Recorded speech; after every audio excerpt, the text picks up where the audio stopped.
ಬೆಂಗಳೂರಿಗರ different food journey. South Indian food festival, north Indian food fest, ಇನ್ನು ಒಂದು ಹೆಜ್ಜೆ ಮುಂದೆ ಹೋದ್ರೆ ಕರಾವಳಿ ಊಟದ ಮೇಳ.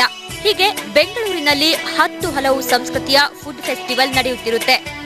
ಜನರು ಕೂಡ ಇಂಥ ಕಡೆ ಹೋಗಿ ಹೊಟ್ಟೆ ತುಂಬಾ ತಿಂದು ತೇಗಿ ಬರೋದನ್ನ ಮಾಮೂಲಿ ಮಾಡಿಕೊಂಡಿದ್ದಾರೆ. ಇದೀಗ ಬೆಂಗಳೂರಿನವರಿಗೆ ಸಮುದ್ರದಾಚೆಗಿನ ದೇಶಗಳ ಊಟ ತಿಂಡಿ ಮಾಡೋ ಒಂದು ಸುವರ್ಣಾವಕಾಶ ಬಂದೊದಗಿದೆ. ಮತ್ತಕ್ಕೆ ತಡ, ಯುಬಿ ಸಿಟಿ ಕಡೆ ವೆಹಿಕಲ್ ಟರ್ನ್ ಮಾಡಿ. ನಿಮಗಾಗಿ ಆಸ್ಟ್ರೇಲಿಯನ್ ಡಿಫರೆಂಟ್ ಫುಡ್ ರೆಡಿ ಆಗಿರುತ್ತೆ.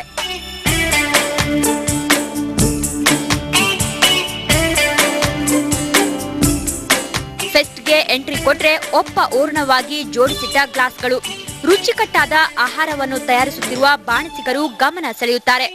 ಫುಡ್ ಜೊತೆ ಕಿಕ್ ಕೊಡೋ ಮತ್ತಿಲ್ಲದಿದ್ರೆ ಹೇಗೆ?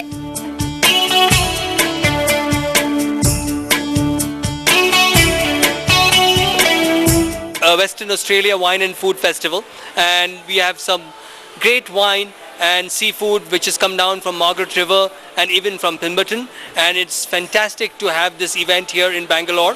ವೆಸ್ಟರ್ನ್ ಆಸ್ಟ್ರೇಲಿಯನ್ ಫೈನ್ ವೈನ್ಸ್ ಮತ್ತು ಆಸ್ಟ್ರೇಲಿಯಾದ ನೈಋತ್ಯ ವಲಯದ ಪ್ರಮುಖ ಆಹಾರದ ರುಚಿಯನ್ನ ನೀವು ಸವಿಬಹುದು.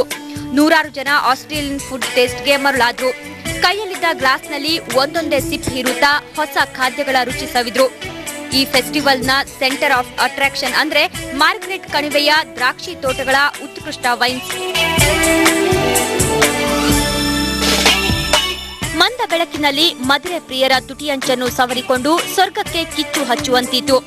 And what I love about Bangalore is the passion that you have for food, for the culinary tourism aspects, and we'd love to take that back to Margaret River, where we love to showcase Indian food and cuisine, because we're very passionate about our wine, our food and our lifestyle, and also India. ಚುಮು ಚುಮು ಚಳಿಯಲ್ಲಿ ಹೊಸ ಬ್ರ್ಯಾಂಡ್ಗಳು wine ಪ್ರಿಯರನ್ನ ಆಕರ್ಷಿಸುತ್ತಿವೆ.